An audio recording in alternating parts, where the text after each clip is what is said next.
accoutumé, comme le veut la tradition, vous concoctez un programme bien varié puisqu'on va commencer justement et ouvrir le bal avec l'école nationale supérieure Ammar Ahmed. Alors, on va voir un petit peu de ce qui s'est passé lors du colloque qu'ils ont organisé cette semaine.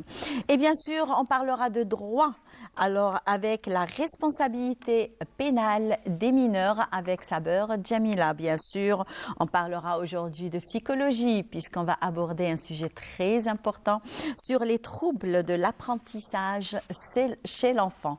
Dernière ligne droite, l'artisanat algérien à l'honneur avec un potier céramiste qui sera présent avec nous. On découvrira ses pépites et ce que sait faire cet artisan potier.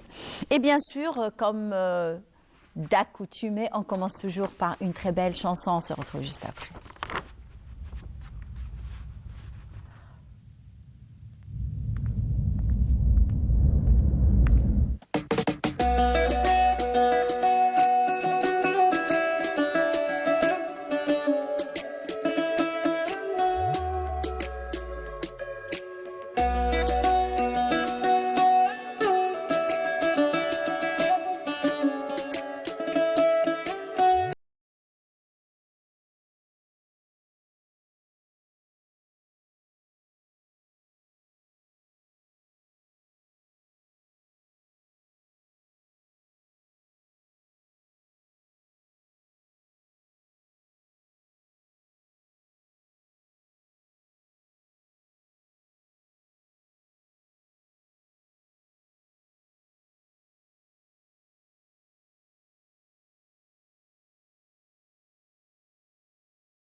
Une très belle reprise de Yassine Khaddaoui sur le bouzouki grec.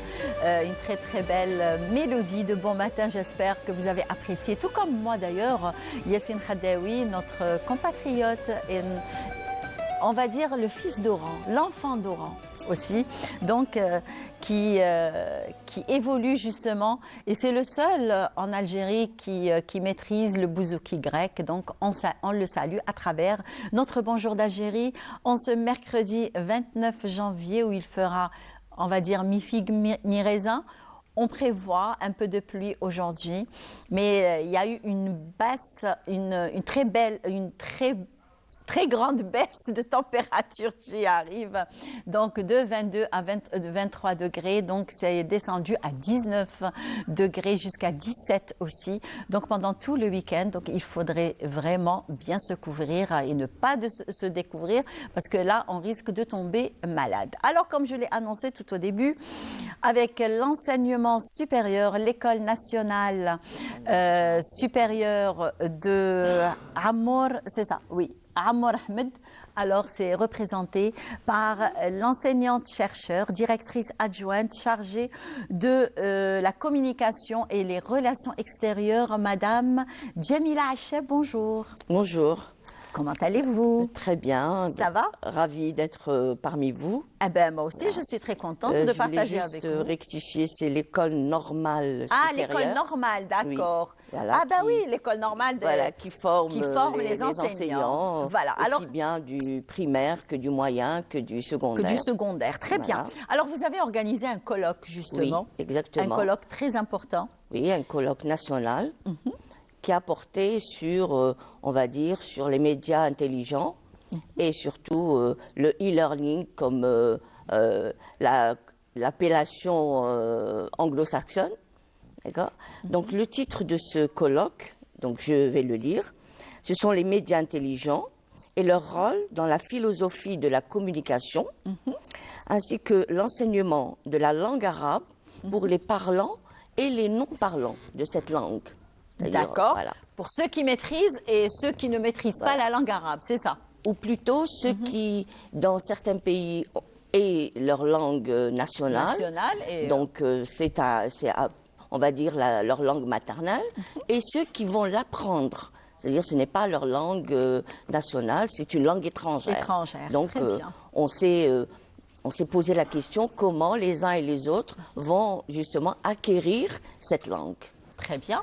Donc, est-ce que vous pouvez justement nous parler du programme de ce colloque déjà? Alors, nous allons d'abord parler déjà de la problématique de ce colloque. Donc, cette problématique a été posée à travers 4 questions. Donc, la première question a été se poser la question sur la réalité exacte de la langue arabe et sa diffusion à travers le monde. La deuxième question a été plutôt d'essayer de se poser la question sur l'impact de la technologie aujourd'hui, justement, sur l'enseignement de la langue arabe. Surtout que la technologie est en train elle a des avancées très rapides. Toutes les nouvelles technologies que depuis la nouvelle réforme universitaire à peu près vers les années 2004, qui a commencé vers 2004. Donc, on nous sommes d'utiliser les nouvelles technologies et beaucoup se posent la question quelle nouvelle technologie je vais utiliser. Effectivement. Donc, le questionnement a été fait sur justement cet impact, d'abord sur l'enseignement des langues en général et de la langue arabe en particulier.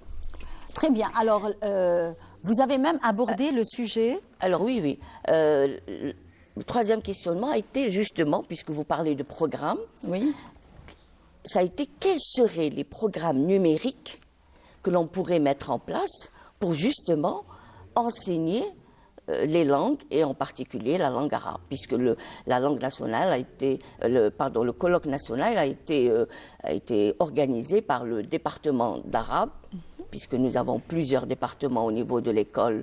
Il y a le département d'arabe, de français, d'anglais et des sciences exactes.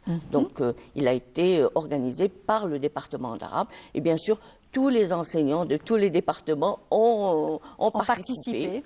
Et nous avons même eu des participants de presque toute l'Algérie, puisqu'on a eu des participants de Mostaganem, de Chlef, de Tissemsit, de Tizi Ouzou, de Médéa. Donc une participation très intéressante. Et vous avez même abordé un sujet qui est très très important, c'est l'enseignement à distance aussi. Voilà. Puisque nous parlons de nouvelles technologies, donc d'enseignement à distance. D'ailleurs, il y a eu une très grande expérience lors de la pandémie du Covid. Voilà. D'ailleurs, il y a eu même les universités algériennes, elles ont assuré les cours à travers l'enseignement à distance. Exactement. Lors de la pandémie, justement, ça a été une belle expérience. Nous nous sommes posé la question comment donc permettre justement de réagir et d'interagir avec nos étudiants. Et chacune de nous a essayé de concocter à sa manière, d'envoyer ses cours. Donc à l'époque, bien sûr. Est-ce que vous avez des plateformes Alors, justement, j'allais y venir. Ça va, je vous ai devancé, là. Vous précédez mes pensées, c'est bien. Donc, au début, ça a été d'abord une sorte... chacun s'est débrouillé. Donc, on a utilisé Messenger, on a utilisé Facebook, on a utilisé les réseaux sociaux. Voilà, Meet. Mais ensuite, notre école a mis en place une plateforme qui a permis justement de mettre sur cette plateforme tous les cours et ainsi les étudiants de manière asynchrone pouvaient aller vers ces cours, les télécharger, pouvoir lire, comprendre et même ensuite interagir avec l'enseignant à travers des questions qui sont posées directement sur la plateforme. Aujourd'hui, au jour d'aujourd'hui, nous avons évolué avec des plateformes telles que Moodle, telles que Opal, donc qui sont maintenant en exercice dans notre école. Alors, est-ce que vous avez intégré l'enseignement à distance dans l'école? Oui, dans les programmes, dans les canevas, que ce soit au département d'arabe, au département de français. Nous avons donc dans les modules, certains modules qui sont ce qu'on appelle, on va dire, intermédiaires. Donc, ce sont des modules qu'on peut enseigner à distance, qui ne demandent pas forcément le présentiel. Quoique, pour ma part, je dirais que même les modules fondamentaux pourraient être aussi enseignés à distance. Parce que nous savons que l'évolution se fait avec nous ou sans nous. Donc, il faudrait aller vers cet enseignement à distance. Bien sûr, pas tout, mais ce qu'on appelle aujourd'hui l'hybride, l'enseignement hybride. Exactement. D'accord ? Donc, faire de l'enseignement e-learning à distance et de temps en temps faire du présentiel, non pas pour refaire le cours qu'on a fait à distance, mais tout simplement pour une remise à niveau, pour peut-être répondre à des questionnements qui se sont posés lors de lecture, de compréhension des cours. Et quelles sont les conférences qui ont été programmées justement lors du colloque, qui ont été très importants d'ailleurs Donc il y a eu beaucoup d'échanges. Ce qui a été important, ce sont les échanges qui ont été faits avec plusieurs universités. Chacun a écouté comment l'autre justement procéder dans cet enseignement à distance, à travers quels outils. Et c'est ça, si vous voulez, les axes sur lesquels on s'est appuyé. Quels sont les outils, quels sont les supports qu'on pourrait utiliser, n'est-ce pas, aujourd'hui, pour pouvoir justement mettre en place cet enseignement à distance. Donc les échanges ont été fructueux, puisque ça nous a permis de savoir, de connaître autre chose qu'on utilisait nous. Et puis, surtout, mettre en place des programmes aujourd'hui numériques. Quels seraient les programmes qu'on pourrait mettre et qui pourraient servir Justement, j'allais vous poser la question, quelles sont les formations disponibles à travers justement l'enseignement à distance? À l'école, déjà, nous avons des informaticiennes qui œuvrent justement pour cela. Donc, elles font des formations pour déjà les enseignants. Déjà, il faut que ce soit les enseignants qui sont les enseignants formateurs. Les enseignants formateurs. Donc, elles forment ces enseignants à comment utiliser des plateformes, comment scénariser des cours, parce que c'est ça, la scénarisation pédagogique, c'est ça ce qui est important. Donc, comment justement pouvoir le faire et ensuite mettre en pratique. Donc, quand on met en pratique, elles sont là pour nous suivre, pour voir si on ne rate rien dans dans cet enseignement à distance. Alors, et quels sont les critères justement d'évaluation quand il y a un enseignement justement à travers, on va dire, à distance? Donc, quels sont les critères d'évaluation de ces enseignants, on va dire? C'est le gros problème. Exactement, c'est le gros problème d'évaluation. Donc, il y a ce qu'on appelle des évaluations asynchrones, c'est-à-dire que l'enseignant va envoyer des questions de réflexion, de recherche, que pourrait, bien sûr, faire l'étudiant peut le faire à la maison, en réfléchissant, même en utilisant parfois des outils aujourd'hui comme ChatGPT, comme l'IA. C'est ça la nouvelle technologie. Voilà, la nouvelle technologie, c'est l'IA. Donc, mais l'intelligence artificielle. Il faut aussi qu'on est sur une formation des étudiants. Justement, depuis l'année dernière, on a commencé cette formation pour leur montrer comment utiliser l'IA de façon intelligente. Et non pas... Donc, pour leur montrer qu'il faudrait qu'ils soient plus intelligents que l'IA. Que l'IA, voilà. Parce qu'il faut qu'ils comprennent que l'IA n'est pas vraiment l'intelligence artificielle. Qu'il y a par exemple, on peut poser à ChatGPT une question qui va vous répondre vraiment à côté de la plaque. C'est pas la réponse qu'on attend. Effectivement. Donc il faut faire attention. Et c'est pour ça qu'on leur apprend que ChatGPT soit plutôt un outil, voilà, qui va les aider à mieux écrire, mieux réfléchir, trouver les astuces pour pouvoir rédiger une production, mais non pas l'utiliser comme support qui va être lui-même évalué, parce qu'on ne peut pas évaluer ChatGPT. Impossible.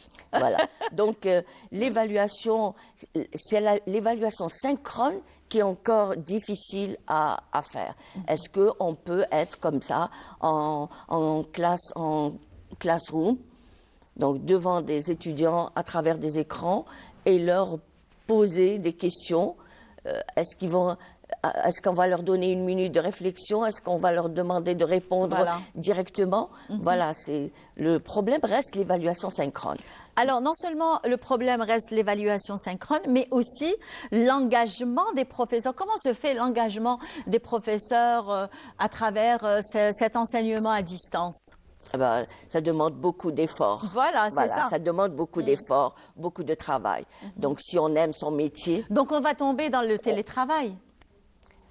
C'est ça? Pas forcément. L'enseignement à distance. Puisque nous restons quand même, l'université et l'ENS restent avec cette idée plutôt d'enseignement hybride.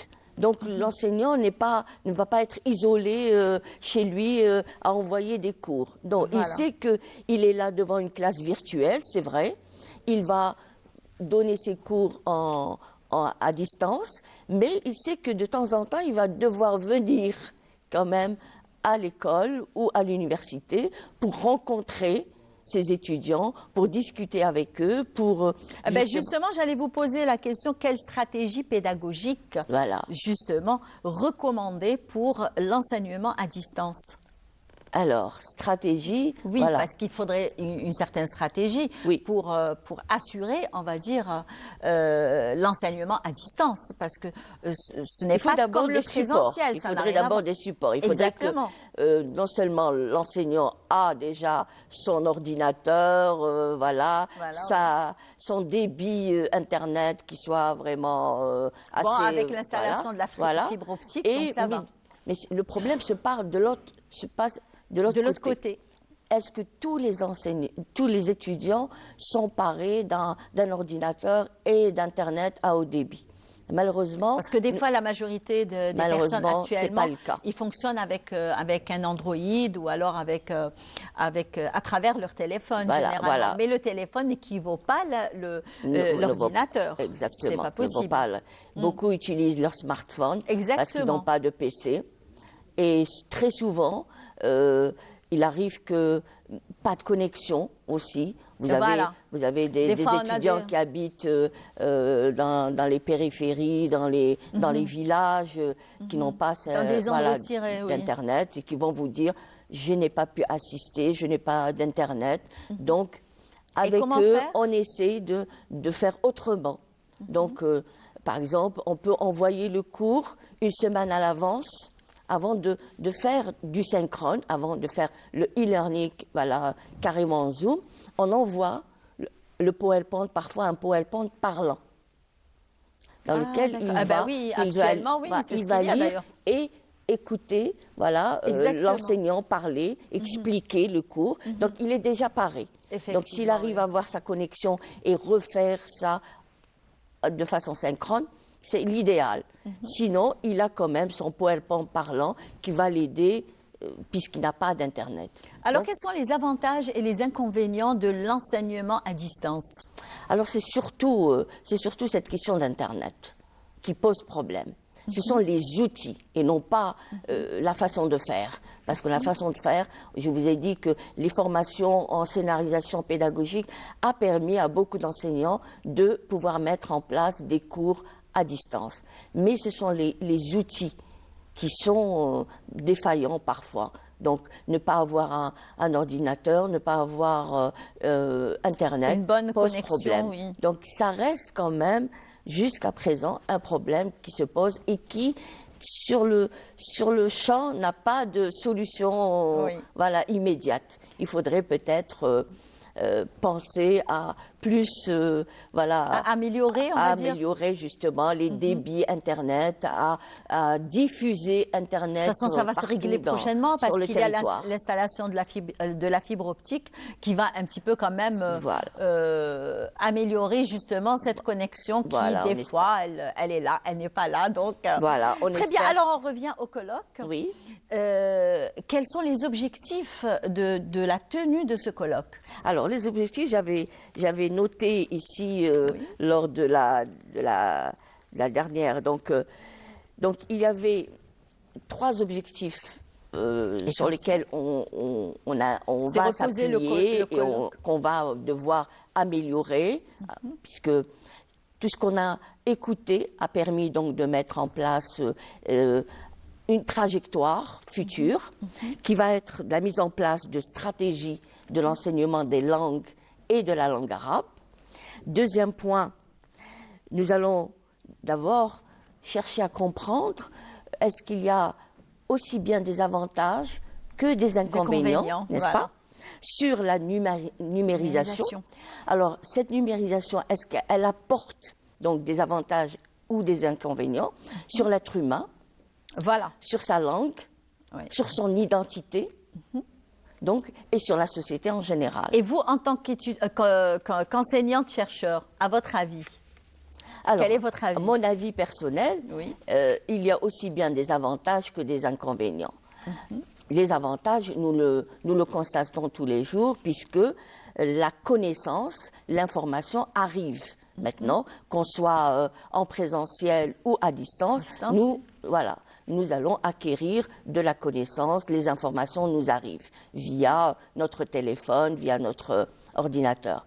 Mais il y a aussi des inconvénients, c'est-à-dire il faut faire attention sur l'utilisation de cette numérisation.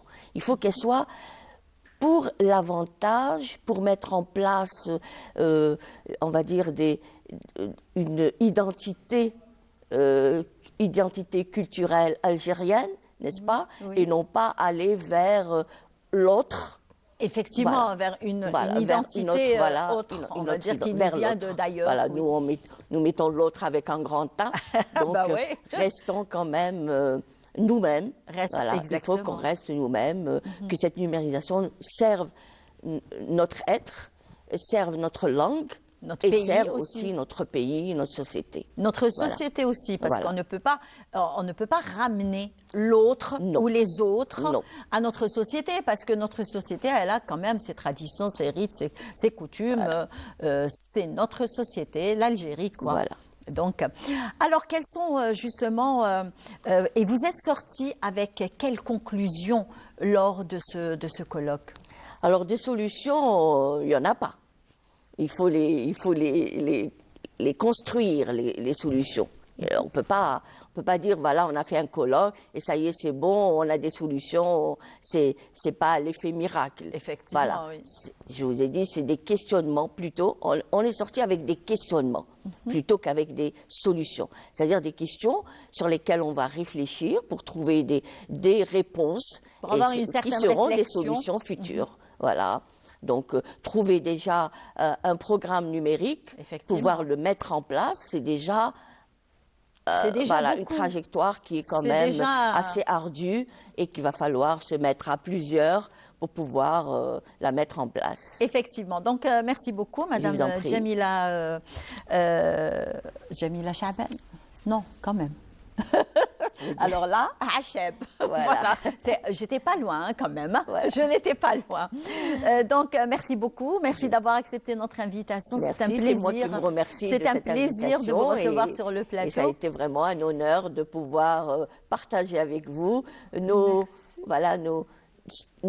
nos rencontres, Oui, voilà, c'est avec nos plaisir. soucis, C'est avec plaisir. Marhaba. préoccupations pour l'enseignement. Et on fait tout ça pour l'enseignement supérieur et on espère qu'on va aller vers l'avant. Vers l'avant. Inch'Allah. Très bien. D'ailleurs, vous avez reçu la visite de notre journaliste Selim Oui. Skandar lors de ce colloque. Donc, on va voir qu'est-ce qui s'est passé. Et on se retrouve juste après avec la rubrique de droit.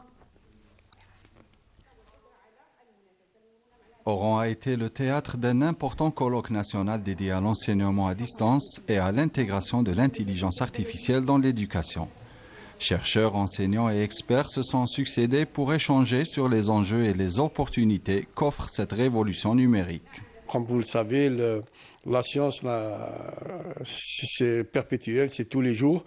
Donc je voudrais que nos enseignants, nos étudiants soient au courant des nouveautés qui se déroulent durant toute l'année.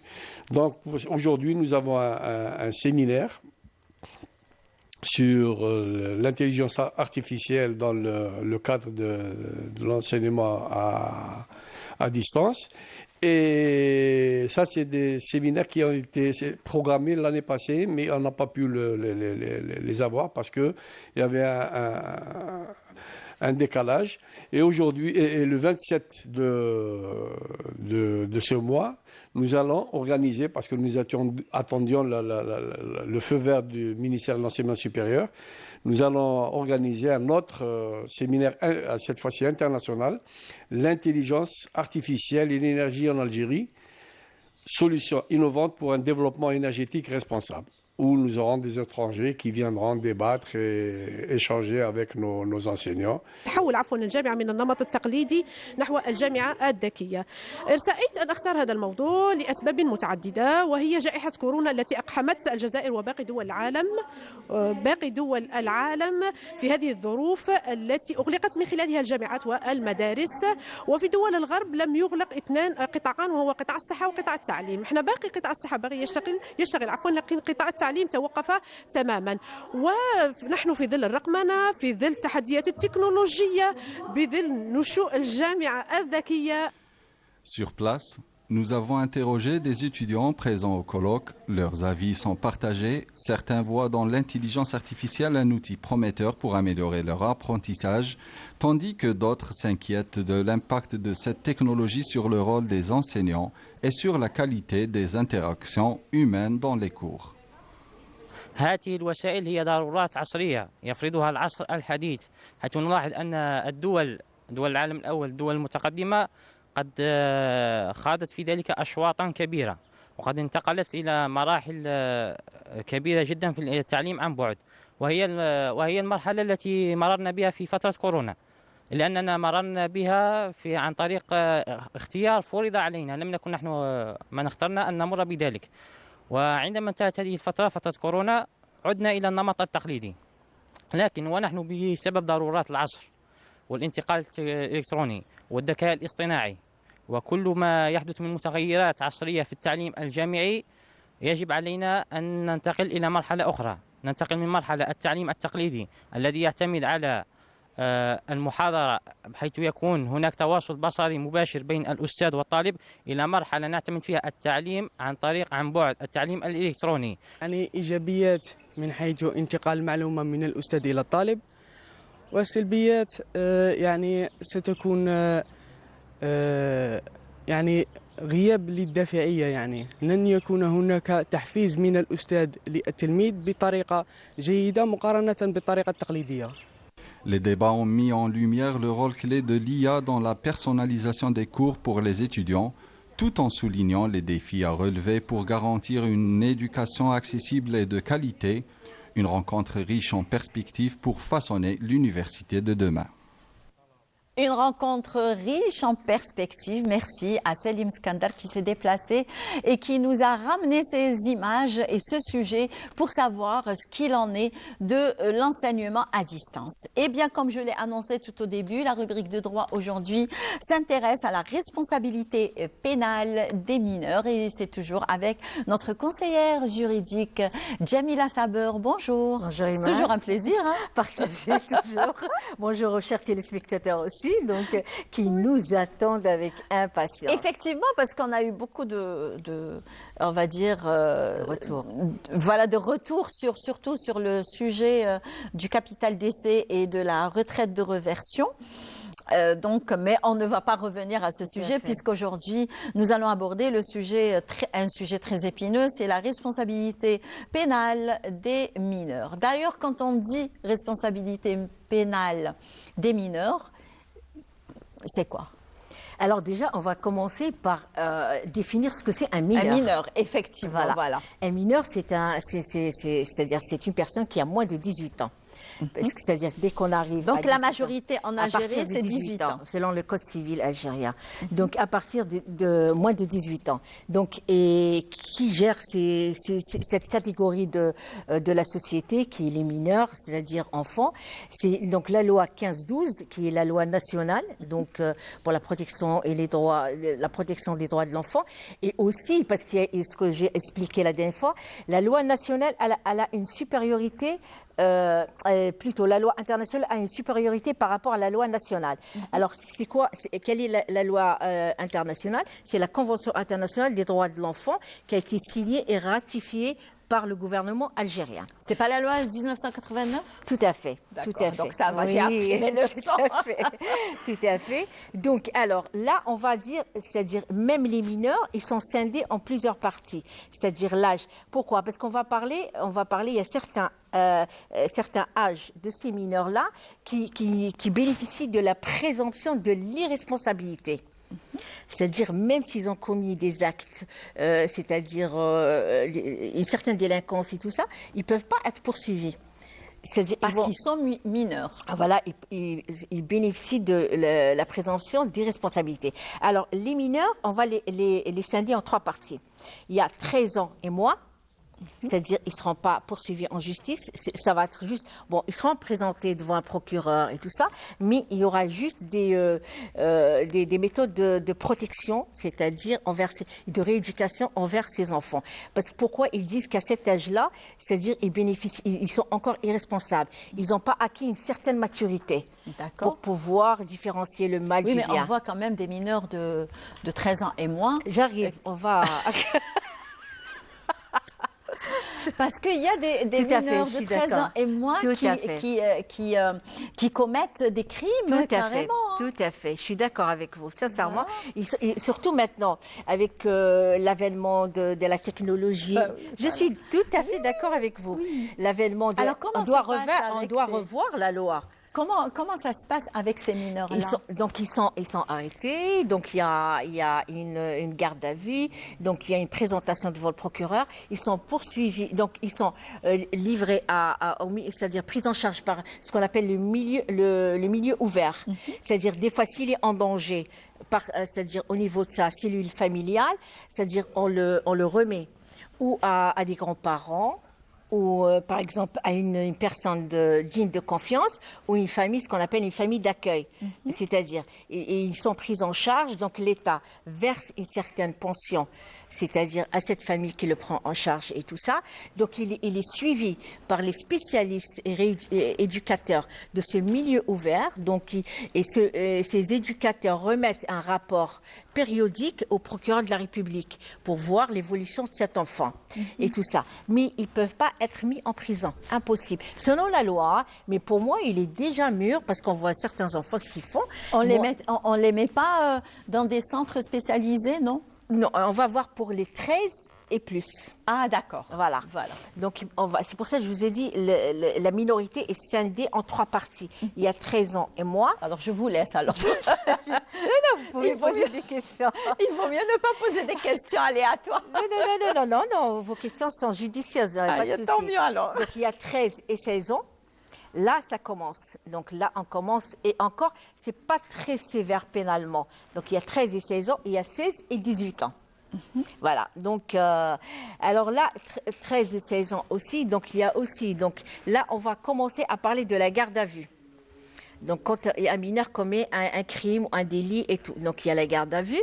Donc, la garde à vue, elle ne doit pas dépasser 24 heures pour un mineur. Et elle peut être renouvelée une fois sur ordre du procureur de la République. Mais toujours en présence de parents. C'est-à-dire le père, si c'est pas la mère, le représentant légal, le père ou la mère qui si elle a la garde, le représentant légal ou son avocat aussi. Donc, et ensuite il y a ce qu'on a la liberté, c'est-à-dire donc il y a voilà, je disais il y a la garde à vue, elle est de 24 heures qui peut être renouvelée, c'est-à-dire à partir de 16 ans. Et plus, renouveler une seule fois si c'est le crime. Parce que des fois, il y a des enfants, je vais vous dire, il y a des enfants qui sont utilisés par des bandes organisées. Voilà. Dans le trafic des stupéfiants, dans le terrorisme aussi. Donc, donc c'est des affaires criminelles quand même assez graves. Donc, on est obligé de garder l'enfant pour déjà avoir des informations c'est-à-dire de ces bandes-là. Donc, l'enfant, avec tout ça, il n'est pas incarcéré en Algérie. Peut-être parce qu'il ne commet pas beaucoup de délits très... Si. Oui, je suis à côté de la plaque, apparemment. Si. Alors, on voit il y a aussi l'hérédité. Il y a des enfants pratiquement nés criminels. Hein. Oui. Il y a l'hérédité. Il y a des parents malades qui transmettent ça à leurs enfants. Ensuite, il y a, en plus donc, du mauvais traitement aussi de ses parents, mentalement instables. Donc, il y a des parents sadiques, il y a des parents pervers, il y a des parents schizophrènes.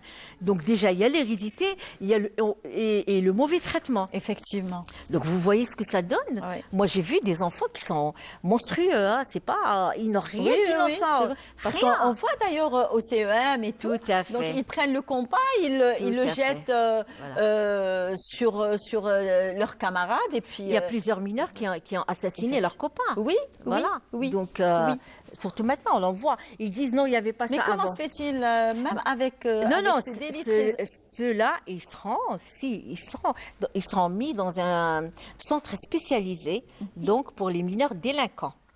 Il y a ce qu'on appelle, parce que tous ces centres-là, moi, des fois, je n'arrive pas à le comprendre, tous ces centres-là dépendent du ministère de la Solidarité, pas du ministère de la Justice. Voilà, donc...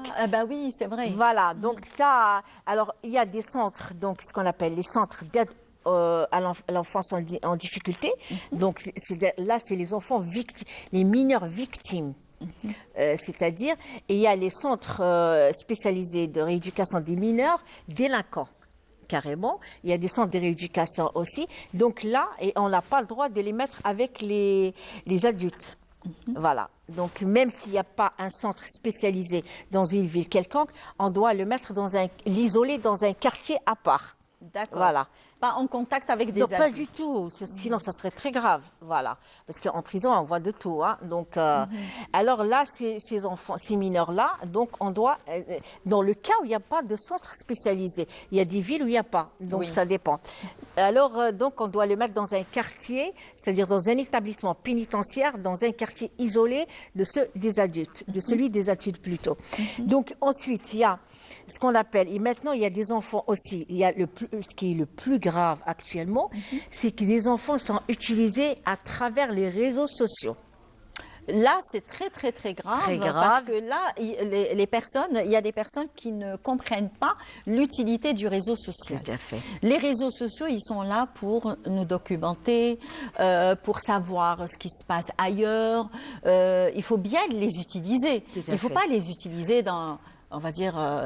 je sais pas, carrément dans les, pour des crimes, dans les pour crimes, dans les vols. Il faut les utiliser à bon escient, ce qu'on dit. Ouais. Donc, alors là, ce qu'on a vu, et j'insiste sur ça, pourquoi ? Maintenant, on a la preuve que les enfants, les mineurs algériens sont utilisés, c'est-à-dire par des bandes et des forces, c'est-à-dire extérieures, c'est-à-dire en quelque sorte pour les utiliser, pour les orienter, pour les utiliser comme moyen d'attaquer. Exactement. Voilà, c'est ce qui s'est passé avec les manifestations des jeunes lycéens. Oui. Ils ne comprenaient même pas le pourquoi de ces manifestations. Exactement. Quand on leur pose la question, ils ne savent pas pourquoi.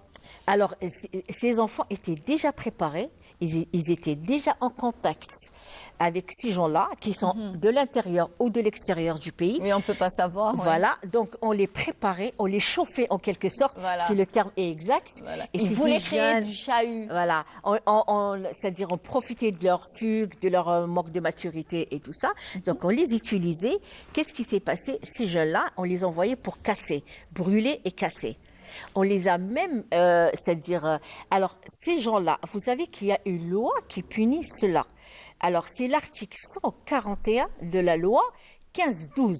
Toute personne adulte qui essaye de manipuler un enfant, un mineur, à travers les réseaux sociaux est punissable d'une peine de prison de 1 an jusqu'à 3 ans.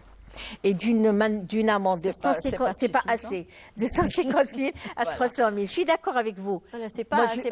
Moi, je leur donnerais 10 quand ans, même, 20 ans. Voilà, il faudrait une peine maximale Sévère. Voilà. et très sévère, pour qu'ils puissent apprendre de leurs leçons. Tout à fait. C'est juste, c'est l'article 141 de la loi 1512. On n'a pas. Alors ces enfants-là étaient utilisés et ça a commencé il y a bien longtemps.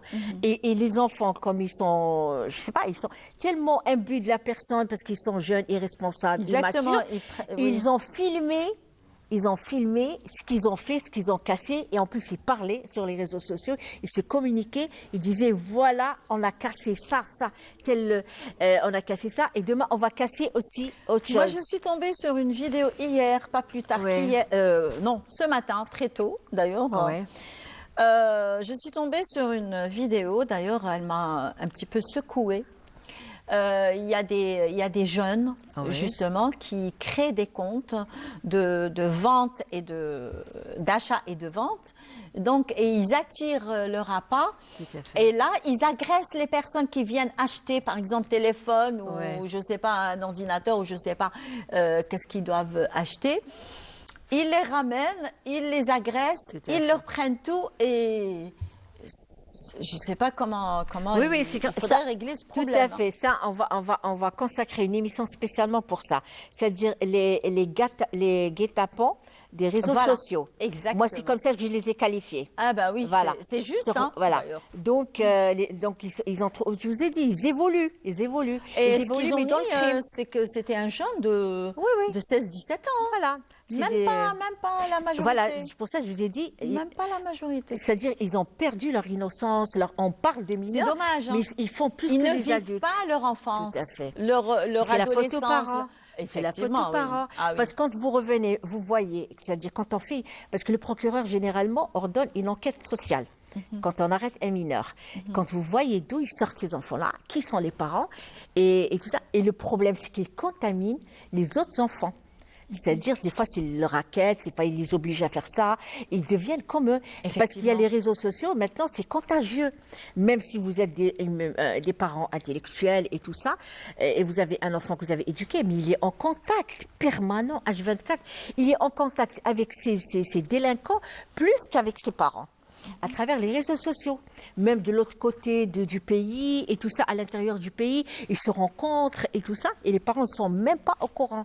Donc, ils les manipulent, ils se retrouvent, voilà, et on les initie aussi aux stupéfiants, à la drogue. C'est que ce qui m'intrigue aussi, oui. Ce qui est très inquiétant, c'est qu'il y a des parents qui ne voient pas leurs enfants de la journée, ils ne s'inquiètent même pas. Tout à fait. Ils ne s'inquiètent même pas. Alors qu'ils ont le téléphone, ils ont le WhatsApp, ils ont les caméras, montre-moi où tu es, allume ta caméra, montre. Voilà.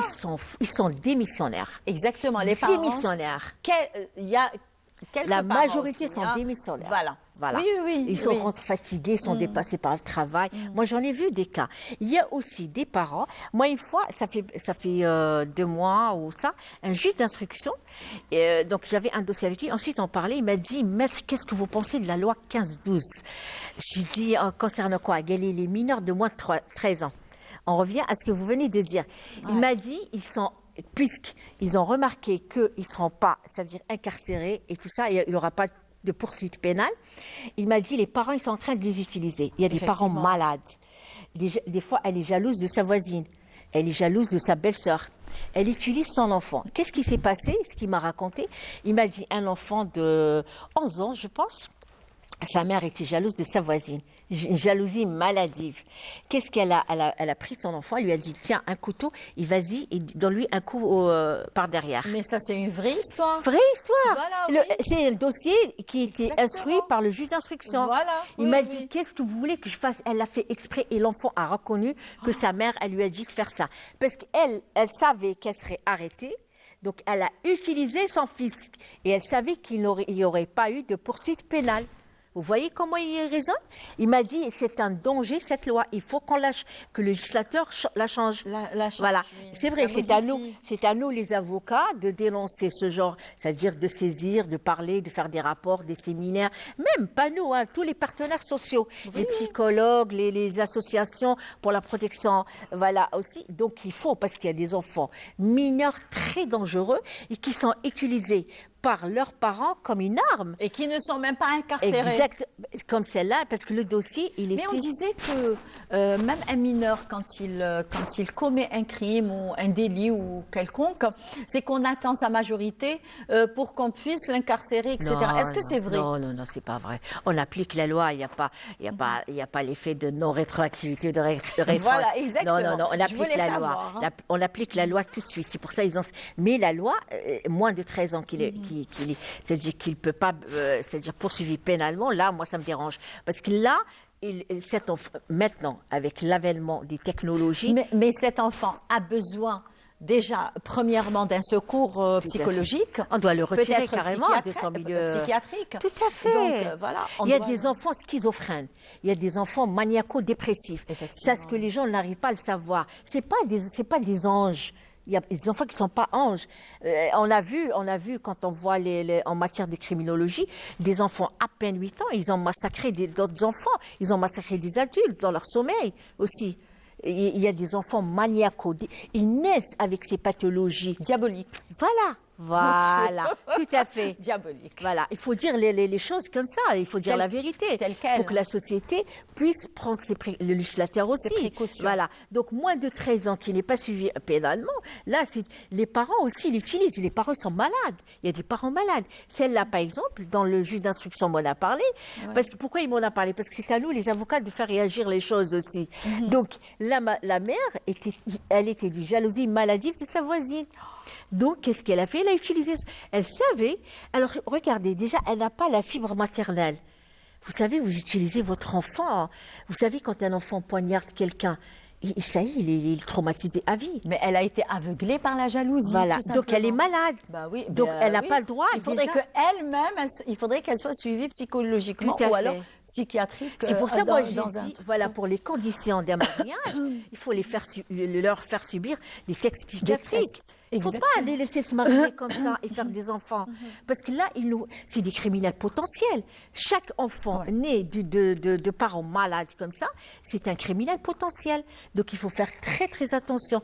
Et en plus, ce qui est encore plus grave aussi, donc, il y a des mineurs qui ont fauté dans leur vie par mégarde, par manque de prise en charge de leurs parents, de suivi et tout ça. Ensuite, ils sont rattrapés quand il y a eu de suivi par les éducateurs. Mais il y a d'autres, non. Ils restent malades. Donc là, l'article 109 de la loi 15-12 efface tous les crimes du casier judiciaire du mineur.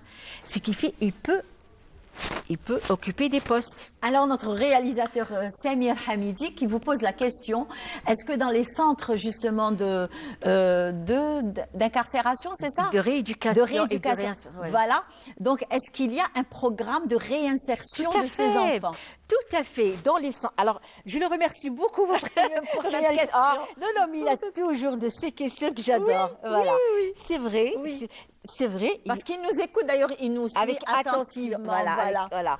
Donc, et j'adore ces interventions. Oui, parce que tu sens que... Tout à fait. On sent qu'il y a des personnes qui nous suivent vraiment. Tout à fait. Ces centres de réadaptation, de suivi de ce genre, il y a un programme, il y a des éducateurs spécialisés, spécialement pour ces enfants délinquants. Il y a aussi pour les enfants victimes aussi de maltraitement, d'abus et tout. Spécialement pour ces enfants-là. Il y a des psychologues, il y a des psychiatres. C'est des équipes multidisciplinaires. Donc, ils sont suivis. Ils sont suivis, mais une fois qu'ils sortent, c'est-à-dire, des fois, ils sont ce qu'on appelle le milieu ouvert. Il reste chez ses parents, mais il est suivi quotidiennement. Il doit partir là-bas. Donc, ce milieu ouvert aussi, donc c'est la même chose. C'est des éducateurs spécialisés. Il y a des psychologues. Mais est-ce qu'on le suit avec les parents ou alors seul? Ça dépend. Donc, s'il a des parents. Les parents, non, les parents ne sont pas suivis. Alors, je vous dis, c'est ça le problème. Parce que les parents. C'est ça, voilà. Normalement, c'est l'origine. Voilà. Donc, parce que pour des mineurs de moins de 13 ans, donc ils sont sous la responsabilité à 100% des parents.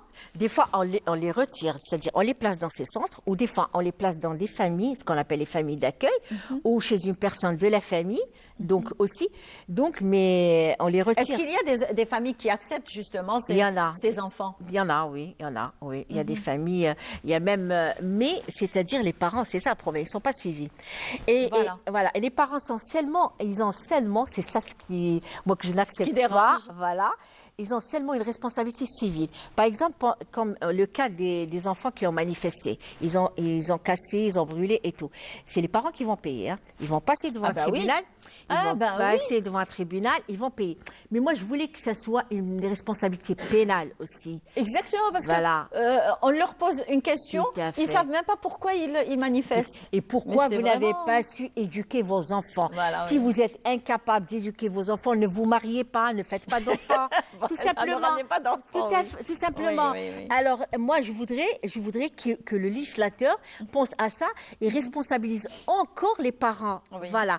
Et on voit dans les autres pays, les parents sont poursuivis, ils peuvent même aller devant. Là, on poursuit les parents, sauf s'ils torturent et maltraitent leurs enfants. Et encore, c'est-à-dire, il y a une dénonciation aussi, parce qu'il y a beaucoup d'enfants qui sont maltraités et torturés. Moi, je vois aussi le rôle des associations pour la protection des mineurs. Et il est limite. Alors, je veux vous poser une question d'ailleurs que j'ai préparée tout à l'heure. Oui. Alors, comment la Convention des Nations Unies de 1989 sur les droits de l'enfant influence-t-elle la législation sur la responsabilité pénale des mineurs en Algérie? Très bien, c'est simple. La loi nationale, donc 15-12, c'est-à-dire pour la protection des droits de l'enfant. Et elle a mis beaucoup de temps pour être promulguée aussi. Hein. Donc, cette loi, elle est inspirée de la loi internationale. Tout ce qui se dit, tous les protocoles qui se trouvent de la Convention internationale des droits pour la protection des droits de l'enfant de 1989, c'est-à-dire la loi 15-12 est inspirée de ces protocoles-là. Tout. Et elle ne peut pas contredire, parce que c'est pas possible. Cette convention est signée et ratifiée encore. Donc, c'est pas, des fois, on signe et on ne ratifie pas, mais elle a été signée et ratifiée. Omdiyat ou sodiqat, c'est-à-dire, tamma ibda'uha wal musadaqa alayha, en arabe. Donc, voilà, donc tout est. Et on a aussi ce qu'on appelle l'UNICEF, qui a un contrôle. Donc, ils font des visites aussi au niveau de ces centres de rééducation pour enfants en danger et pour enfants délinquants. On ne devrait pas les mélanger. C'est deux choses différentes. Parce que si on mélange les mineurs victimes avec les mineurs délinquants, là ils sont, c'est-à-dire ils sont dispatchés. Et quand des fois on retrouve des mineurs qui sont poursuivis, alors il y a des affaires criminelles, il y a des affaires de bandes organisées, de crimes organisés où on utilise les mineurs. Oui, voilà. Alors, comment ces affaires sont jugées? Effectivement. Voilà. Oui, donc là, il y a une disjonction, le mineur, il est disjoncté de ces affaires-là. On juge carrément le mineur au niveau d'un tribunal pour mineurs. L'instruction se fait par un juge d'instruction spécialisé pour les mineurs, qui est assisté par des assesseurs et par exemple aussi des éducateurs spécialisés, c'est-à-dire qui ont plus de 30 ans, qui ont connaissance c'est-à-dire des psychologues ou des éducateurs ou autres, des enseignants, qui ont connaissance du monde des enfants. Donc, ils assistent le juge des mineurs. Il est instruit par le juge. Et l'avocat est obligatoire. Nous, on a chaque mois une liste de permanence, c'est-à-dire que pour les mineurs qu'on doit assister. Pas seulement pour eux, mais les mineurs aussi. Donc, alors, le juge d'instruction, le mineur n'est pas jugé avec les adultes. Le tribunal des adultes est autre que celui des mineurs. Le mineur a un tribunal spécial pour lui, c'est le tribunal des mineurs. Mais même si c'est la même affaire? La même affaire. Même s'il est en collaboration avec... Tout à fait. D'accord. Tout à fait. Par exemple, on a eu c'est-à-dire des affaires où il y a eu des bandes organisées qui faisaient des casses et tout ça. Ils utilisaient des enfants mineurs, hein, c'est-à-dire parce que c'était facile qu'ils puissent s'infiltrer, voilà, dans les maisons par des lucarnes. Hein. Ce qu'on appelle des fenêtres lucarnes, ou sous le truc parce qu'ils arrivent, ils sont menus, frêles et tout ça. Aussi pour les stupéfiants, aussi. Voilà. Donc, et même dans le terrorisme. Les agressions aussi. Tout à fait. Les agressions, on voit des enfants qui agressent, qui agressent des adultes. Oui. Non, mais ils sont armés. Ils vont au CEM armés, avec des couteaux. On les a vus, ils agressent leurs camarades, leurs trucs. Ils agressent même leur professeur Tout à aussi. fait. Tout à fait. Donc, c'est pour ça que les réseaux sociaux sont devenus un danger pour les mineurs. Et c'est dommage, parce qu'il faudrait les utiliser dans le bon sens, Tout à fait. pas dans le mauvais sens. Donc, mais les parents n'ont pas initié leurs enfants à utiliser tout ça à bon escient. C'est la escient. responsabilité des parents. Fait, voilà. De toutes les façons, avant 18 ans, c'est que, quoique dans notre société, c'est que après un âge très avancé, qu'on est sous le joug de nos parents. C'est-à-dire, on ne se détache jamais de la famille, ni des parents d'ailleurs. Le parent, il est derrière nous jusqu'à ce qu'il... On les voit, ils partent pendant l'été, ils prennent leur sac à dos, ils se noient, on l'entend, il y a eu des enfants mineurs qui sont noyés. Il y a eu ces cas. C'est-à-dire qu'ils veulent s'en débarrasser par n'importe quel moyen. Voilà. Effectivement. Non, je suis désolée. C'est pour ça qu'il faut revenir à la responsabilité pénale des parents. Voilà. Donc, en conclusion, dites-moi. Alors, en conclusion, toute personne qui utilise les mineurs à travers les réseaux sociaux, il y a des lois, vous risquez jusqu'à 3 ans de prison. C'est tout. Vous êtes retrouvés, voilà, en attendant le changement. Voilà, tout à fait. Donc, et les mineurs c'est-à-dire, ils arrivent à reprendre conscience de ce qu'ils ont fait, de leurs crimes et tout ça, c'est-à-dire tout en étant suivis par des éducateurs, des psychologues et tout ça, soyez tranquilles, votre casier judiciaire sera vierge à votre majorité. Ah, très bien. Donc, ça reste pas... Parce qu'il y a d'autres qui ont dit non, vous êtes foutus, votre casier judiciaire et tout ça. Non, votre casier judiciaire sera vierge. Je vous ai compris. Tout à fait. Je vous ai compris. Voilà, tout à fait. On ne peut pas vous induire en erreur. Attention, on ne peut pas vous induire en erreur. Alors, c'est la saison justement des fèves, des petits pois, des artichauts. Vous aimez? Oh oui, j'adore. Qu'est-ce que vous aimez dans ces 3 vers, on va dire? Les fèves, les artichauts aussi. Voilà. Les artichauts. Ouais. Très bon, d'ailleurs, légumes. Donc, je vous invite à suivre ce sujet, les bienfaits de l'artichaut. On se retrouve juste après.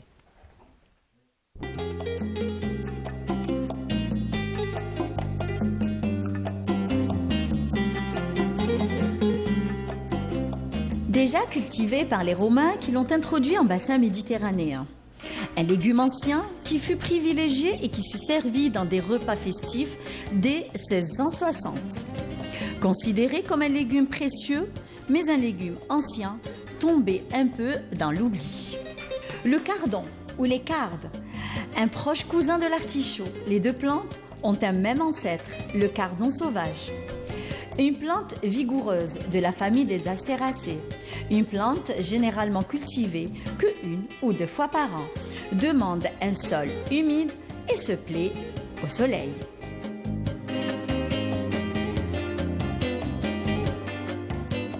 Les cardes ou cardons se sèment au printemps avec une distance de 90 cm environ entre les plantes. Mais quels sont les atouts nutritionnels des cardes ou cardons? Très peu caloriques, seulement 13 kilocalories, à peine 2 grammes de glucides pour 100 grammes. Très léger, les cardes offrent une bonne teneur en minéraux, en particulier le potassium et le calcium. Les cardons contiennent les vitamines de complexe, les B, B1, 2, 3, 5, 6 et B9, ainsi que la vitamine C, contiennent les fibres alimentaires. contiennent du cuivre et du manganèse, ainsi que d'autres minéraux qui comprennent du calcium, du fer, du magnésium, sélénium et le zinc.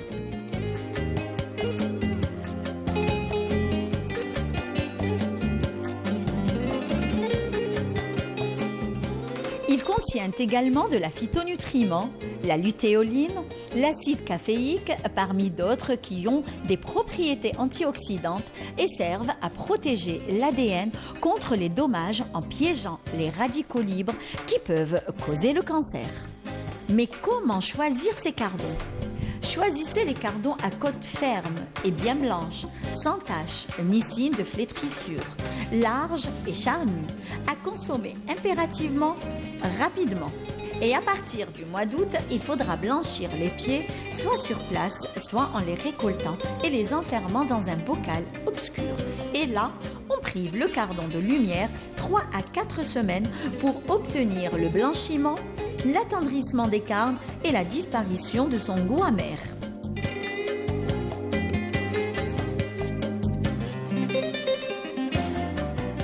Quels sont les bienfaits des cardes ? Un bon remède pour le foie, améliore la digestion, réduit le cholestérol, régule la constipation sévère, une grande source de fibres alimentaires. Mais comment les conserver ? Il faut bien les nettoyer, les emballer dans du papier journal et les conserver au frais entre 6 à 8 degrés C. Dans ces conditions, ils tiendront une quinzaine de jours. Mais comment cuisiner les cardes ? Eh bien, on les cuisine en tagine aux olives, en gratin ou encore en sauce pour le bon couscous. Eh bien, le cardon, un ancien légume aux bienfaits avérés. Moi, personnellement, j'adore les cardes, que ce soit en sauce blanche, en sauce rouge, en gratin. Et même, il y en a même ceux qui le font, qui le préparent en salade. Donc, on s'est un petit peu trompé sur tout ce qui est vert. Donc, au lieu de dire carde, on a dit artichaut. Donc, eh bien, je suis avec notre psychologue de l'émission, c'est Madame Fatema Bessaraï. D'ailleurs, je l'ai annoncé tout au début, puisqu'il sera question de parler des troubles de l'apprentissage chez l'enfant. Bonjour. Bonjour. Ça va? Ça va, très bien. Ben, je suis revenue. Hein, ah ben voilà, vous revenez toujours avec nous. Avec plaisir. Ça va? Ça va, très bien. Vous aimez les cardes? Oui, un peu. Un je suis pas trop. Pas beaucoup. Pour ne pas mentir, ouais. C'est très bon pour la santé. Ben oui, je suis, je suis courant, mais. Mais je n'aime pas. Voilà. Très bien. Alors, les troubles de l'apprentissage chez l'enfant. Déjà, qu'est-ce qu'un trouble de l'apprentissage? Voilà, très bien. Donc, il faut commencer par ça. En fait, c'est en fait cette difficulté qu'il le trouve l'enfant pour acquérir certaines capacités, certaines compétences pour avoir ces compétences académiques en fait. Et ça n'a rien à voir avec l'intelligence de l'enfant. Alors c'est cette difficulté à acquérir ces compétences académiques. Donc on parle des compétences académiques, ça veut dire que on parle de l'écriture, la lecture, des difficultés en mathématiques. Donc on parle de dyslexie. Effectivement, j'allais vous dire dyslexie. Voilà. On Oui. parle de ces troubles 10, dyscalculie. On parle de ça, en fait, cette difficulté. En fait, on peut pas la diagnostiquer. Parce qu'on parle de diagnostic, on ne peut pas la diagnostiquer au-delà de la 12e année primaire. Justement, j'allais vous poser la question, comment diagnostiquer ce trouble, on va dire. Voilà, comment diagnostiquer ce trouble, c'est un peu difficile et c'est des troubles en fait spécifiques. On parle de troubles neurodéveloppementaux Donc, on parle de troubles de développement de l'enfant. Et donc, c'est au niveau de cerveau. Donc, on va imaginer que le cerveau de cet enfant-là comme une autoroute, en fait. Donc, cette autoroute, elle va lier entre deux zones importantes, par exemple la lecture et l'écriture. Chez l'enfant qui a cette difficulté, cette autoroute, on va l'imaginer comme une petite ruelle je sais pas, plein de dodanes. Il n'arrive pas en fait à fonctionner et relier ces zones-là. Et elle fonctionne, cette autoroute ou cette ruelle, elle fonctionne, mais elle est lente. Elle titube. Voilà, elle est lente et avec une difficulté. On peut passer, mais avec une difficulté. C'est ça chez l'enfant qui a ce trouble-là de difficulté d'apprentissage, il a vraiment un problème au niveau de son cerveau. C'est pas un problème psychologique. Et c'est pour voilà, ça. Justement, j'allais vous poser la question parce qu'il y a des personnes qui disent Miskin, il est attardé. Miskin, alors que non, oui, ça n'a rien à voir avec malheureusement, ces enfants-là, ils sont un peu marginalisés par rapport à ça, par rapport à ces croyances. Voilà, on croit qu'il n'a pas des capacités. On a dit déjà que le problème, c'est pas au niveau de son intelligence. Au contraire, c'est des enfants très intelligents. Effectivement. Mais cette difficulté, on n'a pas vraiment des études qui montrent vraiment l'origine de. On a dit que c'est un trouble neurodéveloppemental, donc on est dans un aspect neurologique. On n'a pas vraiment des raisons, on n'a pas des causes vraiment réelles et des études par rapport à ça, mais on dit que parfois c'est héréditaire.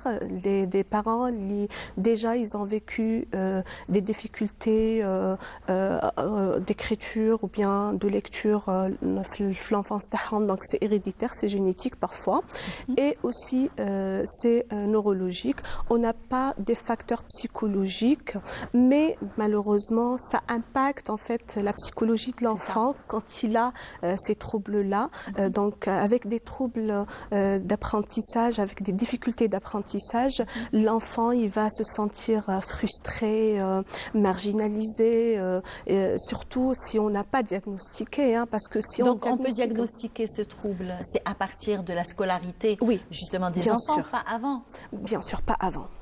Pourquoi pas avant? En fait, c'est trouble d'apprentissage. Voilà. Donc l'enfant, il est dans la phase de l'apprentissage dès son naissance.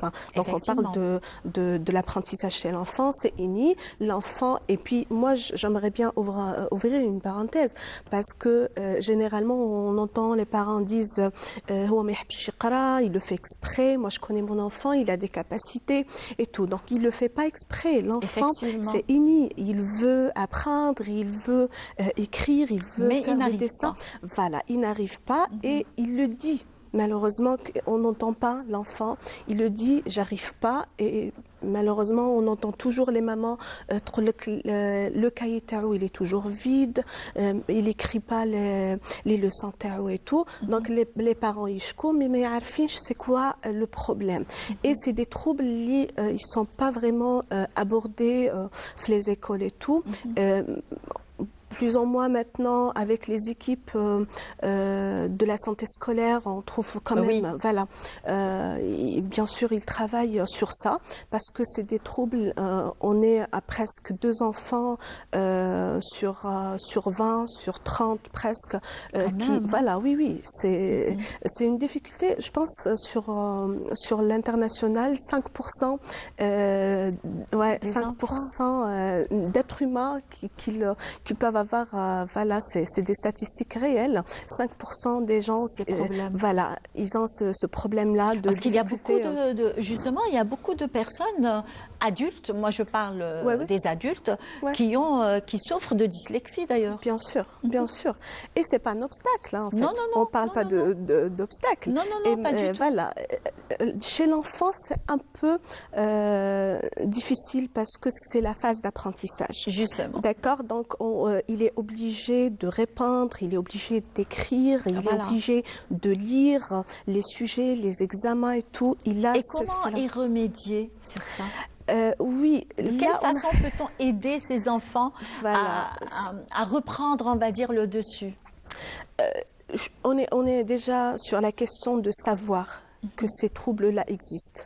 Déjà, c'est le premier, je pense, truc qu'on peut aborder. Hein. Les parents, ils doivent être au courant sur ces troubles-là, parce que savoir que mon enfant, il a ce trouble-là, c'est déjà un premier, outil pour l'aider. Pour l'aider, exactement. Deuxièmement, c'est des enfants qui ont besoin d'un accompagnement vraiment à long terme. Ça veut dire que la façon d'apprentissage, elle est différente par rapport aux d'autres enfants. On a des méthodes, par exemple, les enfants, ils souffrent de troubles de l'écriture, par exemple. Voilà, donc, par exemple, on part vers le verbal, vers les photos. On essaye de l'aider. Voilà, de l'aider par des exercices, par des ateliers. On peut faire, par exemple, le dictée, par exemple, par le verbal, par le gestuel aussi. C'est très important de le faire à la maison parce que il faudrait qu'il soit vraiment pris en charge, que ce soit que ce soit chez lui, en famille, ou alors à l'extérieur, dans le milieu justement de l'école, de l'éducation aussi. Donc à l'école, il y a pas des classes spécifiques pour ça, mais il y a aussi, on est arrivé à faire accompagner ces enfants-là par des auxiliaires de vie, des personnes qui accompagnent les enfants par rapport, surtout au moment d'examen, pour les enfants qui... Moi, j'ai pensé au baccalauréat. Oui, je sais pas comment les examens, voilà. Mais pour les enfants de primaire aussi, parce que si on n'arrive pas à donner des bases à ces enfants-là, on arrive à un échec scolaire très tôt. Ah ben oui. Oui, ça c'est inévitable. Voilà, et je pense que beaucoup d'enfants qui ont eu ce titre-là d'échec scolaire, ils ont quitté l'école au brevet, très tôt. Je pense qu'ils n'ont pas été diagnostiqués par rapport à leurs difficultés d'apprentissage, et c'était noté comme échec scolaire, et c'est pas le cas. Hein. Donc il faut vraiment, on parle aujourd'hui de diagnostic précoce pour accompagner ces enfants, pour accompagner aussi les parents, parce qu'en fait c'est aussi c'est pas facile sur le plan psychologique. Très important pour les parents, voilà, parce que ils n'arrivent pas à comprendre. Dire à une maman que ton enfant il n'a pas un problème d'intelligence, mais il a un problème d'écriture et de lecture, ou bien en mathématiques, c'est un peu illogique pour elle, hein, donc c'est pas facile. Donc on peut dire après le diagnostic, la prise en charge pour les parents, elle est psychologique, bien sûr, parce que c'est obligé d'aller voir un psychologue. Et pour l'enfant, on est sur la neuropsychologie et aussi l'orthophonie, parce que c'est des exercices. Ça va de pair. Voilà. Pour ces troubles, c'est que ça va de pair. Il faut une prise en charge psychologique avec un orthophoniste qui doit justement être présent. Bien sûr, parce que en fait j'ai dit au début, parce que c'est la liaison. Un enfant, il doit voir par exemple la phrase, il doit l'enregistrer, il doit aussi l'écrire. Donc ce fonctionnement-là, il a un problème, c'est lent. D'accord, le temps, ça prend beaucoup de temps. Et il faut être patient avec ses enfants. Bien sûr. Et il faut aussi sensibiliser les enseignants par rapport à ces troubles-là. C'est très important aussi de donner plus peut-être de temps pour ces enfants-là. Et bien sûr, avoir quand même l'exclusivité par rapport aux examens et tout ça, parce que les parents, toujours, ils attendent le rendement de leur enfant. C'est pas facile de... Voilà. C'est pas du tout facile pour eux. Hein. Voilà. Donc, il faudrait une bonne prise en charge psychologique et orthophoniste, avec un bon orthophoniste qui accompagne ses enfants. Donc, il faudrait quand même, maintenant, d'ailleurs, tous les moyens sont mis, d'ailleurs, pour qu'on puisse diagnostiquer un peu tôt. Oui, et on peut commencer déjà, par l'équipe de santé scolaire. Voilà. Alors, ça, c'est l'idéal. Voilà, c'est l'idéal, parce que, en fait, ils peuvent se déplacer. Voilà. Donc, c'est dans des les équipes. écoles. Voilà, c'est des équipes, le médecin, l'infirmier, le psychologue et parfois l'orthophoniste. Donc, il faut aller C'est une équipe complète. Voilà, c'est une équipe complète. On appelle ça les UDS, les équipes de santé scolaire. Donc, c'est à eux de faire le repérage, mais parfois, l'intelligence des parents et la présence des parents avec leurs enfants aussi, c'est important, parce que... Très important d'accompagner leurs enfants et de repérer leurs troubles. Très bien. Alors, on arrive à la fin de notre entrevue. J'espère que vous serez disponible dans les prochaines semaines avec d'autres sujets, pourquoi pas. Bien sûr. Merci beaucoup, Fatima Bsara. C'est toujours un plaisir de partager avec vous le plateau. Il est 9h15. Donc, une chanson avec la voix oranaise. Houari Bichennet, on se retrouve juste après.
وزيروت يوسف اللي استشهد مات موتة très très belle phrase dans la chanson quand il a dit Houari Bechenet, l'Abtal Khallew l'Istimar Hayr. Ça, c'est une très très belle phrase que j'ai volée un petit peu de la chanson. يعطيهم الصحة وربي يرحم الشهداء. وربي يطول في عمر المجاهدين إن شاء الله اللي راهم عايشين والله يرحم اللي ماتوا إن شاء الله. Alors comme je l'ai annoncé tout au début, l'artisanat a fait son boom chez nous aujourd'hui avec un céramiste potier. Alors ce n'est autre que Karim Touhami. Sabah Nour, bonjour. Bonjour. Merci d'avoir accepté notre invitation. Barakallahu fik. Mais le problème, c'est que vous n'avez rien ramené avec vous. Puisque Et voilà. Oui. Instinctivement, Oui. on va enrichir le débat, Inch'Allah. Très bien, c'est avec plaisir. Alors, quand on parle de potier, céramiste, alors, qui est déjà, avant cela, qui est déjà Karim Touhami? Karim Touhami, c'est un plasticien qui a fait l'école supérieure des Beaux-Arts. ما كانتش عندنا الفرصة بأن نكملوا الدراسات العليا بقات سنة سي لي زاني 90 كانت ظروف Les aléas de la vie, de toutes les façons, oui. En tous les cas. Alors, vous avez choisi la poterie et la céramique. Pourquoi? puisque في ذاك الوقت كانت ان ديفي بالنسبه لي ككل انسان عنده طموحات في هذه الدنيا. الحاجه ليسونسيال هي على اختصيت في هذا الميدان. اختصيت في هذا الميدان لانه الانسان من خلق من طين. هذا هو السر تاع علاه روحت لهذا الشما هذا. Sur la poterie et la céramique. Oui. D'accord. Alors, quand on parle de poterie et céramique, vous avez la tendance vers quelle spécialité? La poterie ou la céramique? Les deux. Vous favorisez laquelle? ما نجموش نفصلوهم على بعضهم بعض. puisque البوتي هو كما نقولوا احنا الفخارجي. Eh bien voilà, nous avons des images. Est-ce que vous pouvez nous commenter ces images? هذه كما في هذه الصورة هذه كانت عندنا فرصة هكذا كنا احنا كنا كي شغل نشوف حاجة جديدة بالنسبة لنا وخاصة في هذه الفريسك هذه كانت بالنسبة لي كي تشوفي شنو يجوا عندك يصوروك. Arrêt sur image, s'il vous plaît, arrêt sur image. يصوروا في هذيك اللقطة هذيك كي شغل خربتي لهم في الحاجة الساكري تاعهم. Ouais. وسيرتو Il valorise, on va dire. Il valorise. ودرك في هذه المرحلة شافوا يديروا كاين جامعة على المستوى العالمي فما في لاشين شي يديروا يختاروا اللي يبغي يتعلم عندهم. Ils l'emmènent pour l'apprentissage. L'apprentissage. بيكملوا الدراسة. Ils le prennent avec eux. هذه. الشرط الوحيد هي يجيب معاه الإرث الثقافي تاعه. Très bien. هذا هو الإشكال. Pour qu'ils puissent un petit peu connaître d'où vient cet artiste. C'est ça, oui. Alors, on voit aussi une image. هذه صورة تاع ليكول بريمير تاع مفدي زكريا موجودة على مستوى دائرة عين ترك. D'accord. هذاك بالنسبة لي كانت واحد العلاقة مع رئيس دائرة وراه دروك والي ليسونسيال قال لي وري لي حنت يدك في لاسيراميك. أي وريت له حنت يدك. هذه حنت يدي قول له فوالا هي حنت يدي. Alors quand on parle de céramique justement, c'est qu'on ne peut pas contourner les belles couleurs, on va dire qui est utilisée dans la confection d'objets. Alors vous êtes porté sur quelle couleur justement? هي دروك الانسان عايش في بيئه ان انفيرونمون ما يخرجش على ذيك البيئه تاعو والانفيرونمون تاعه كاين انستينكتيفمون شيء يدير الانسان سيرتو اون طونك بلاستيسيان ديما متاثرين بالتراث تاعنا وحده. احنا ماذا بينا الانسان عايش بالماضي تاعه. Voilà. On voit d'ailleurs, vous êtes porté sur la guerre d'Algérie. Alors. هذه صورة تاع فاطمة مسومر وسي مالوريزمون غطاوها دروك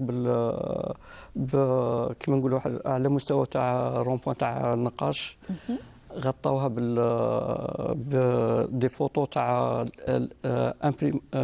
لامبريسيون نيميريك سي سيراميك.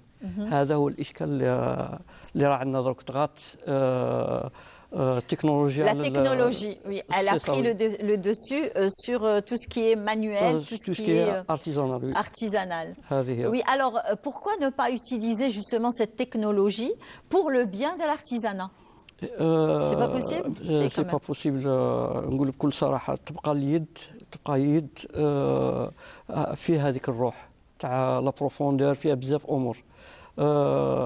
en même temps احنا لو بيت تاعنا باه نوصلوا للمجتمع القيم الجماليه والقيم الجماليه ما تجيش بهذيك سي فري هي وسيله باه تحرك بصح كي شغل احنا مانيش في المرحله اللي باه نتحروا في هذا قاش عندنا مجتمع احنا ماذا بينا نولفوا على العمل وفيما يخص بوتي دروك المواد الاساسيه موجوده من حولنا في l'environnement تاعنا احنا ماذا بينا Justement, donc la matière première est là et elle est en abondance. Pourquoi ne pas l'utiliser dans le bon sens, on va dire? كيما نقولوا احنا عايشين في وهرنا هنا معمره بالطين. الانسان يبو سونريشير غير بالطين موجوده على الانسان يروح على الطريق يجبد الماده الاوليه. يشفي كو سيلمون اكسبيرمونتي هذا لا ماتير هذه هذا مكان. وهذا هو الاشكال اللي راك عندنا باه نوصلوا الميساج باه اي فرد في هذا المجتمع ينجم يتمكن من هذه الماده. Est-ce que vous avez pensé justement à la formation des jeunes à la poterie et à la céramique? Est-ce que vous pouvez les initier à cet art? الحمد لله هي كاين تواصل مع الغرفه تاع الصناعه المستوى تاعنا هنا على مستوى دورون بيسك لو بيت تاعنا هو باه نوصلوا هذا الميساج هذا باه نعلموا في اطار وين رانا دروك الورشه تاعنا في حي الصباح صرح وفضاء رانا نكونوا فيه اون ميم طون كانت لنا الفرصه ثاني باه نكونوا في ولايات واحد اخرين. هذا هو لو شومان تاعنا. Alors maintenant on passe aux expositions dans lesquelles vous avez participé.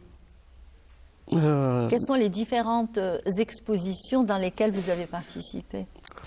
هذا هو الاشكال المشكله تاعنا ما عندناش فضاءات وين الواحد ينجم يكسبوزي.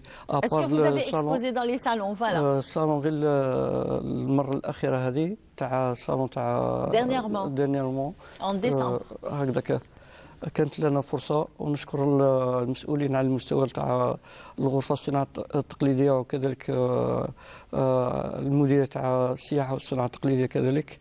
هذه الفرصه اللي اتيحت لنا. D'accord. Et vous avez exposé des objets. Est-ce que vous avez pu, on va dire, commercialiser vos objets lors du salon? الإشكال ماهوش في المعرض ولا الإشكال راه في العمل. احنا اونيسي كيما نقول لك دونريشير اون ميم طون باه الواحد يزيد في كيما نقول لك في التكوين وكل شيء. هذاك هو راس مالنا. لو فات كي تشوفي دروك انا بعض في الدومين تاعي في اوتون كو بلاستيسيان كي نشوف واحد على الاقل في 10 وخرج لي واحد استاذ على المستوى تاع فنون جميله. هذاك هو الشرف تاعي. Oui, ça fait plaisir quand même quand vous voyez un jeune que vous avez formé à la poterie, voire à la céramique qui expose lui aussi ses articles. Et puis, il fait la une, par exemple, d'un salon, ou alors on l'appelle à un salon international, une participation internationale. Un dernier mot. الدنيا مو هي أنا نحاولوا بأن بقات هذه الشعلة تاعنا بأن نوصفوها لي جينيراسيون اللي جايين إن شاء الله. Effectivement, alors notre réalisateur Samir Hamidi, que je remercie d'ailleurs, il porte toujours intérêt de chaque plateau. Alors il dit que c'est un artiste, il ne peut pas s'exprimer à travers les mots, mais il s'exprime lui à travers son savoir-faire, ses articles, etc. Mais seulement, alors je vous dis Samir, c'est que le problème c'est qu'il ne nous a rien ramené. Voilà. La prochaine fois, d'accord? Marhaba bik. Merci beaucoup, Monsieur Karim Touhami. Je le rappelle, vous êtes potier céramiste.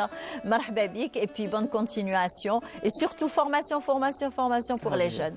Yatik Saha, merci. Quant à moi, chers amis du matin, j'espère que Kunna, on va dire, Fafalikum. Donc, il est 9h30. On vous a accompagné pendant 1h30 sur votre chaîne Canal Algérie. On vous donne rendez-vous la semaine prochaine, mercredi prochain sur la même chaîne, la même station et la même ville. Wahran. Je vous souhaite de passer un bon week-end. Ciao.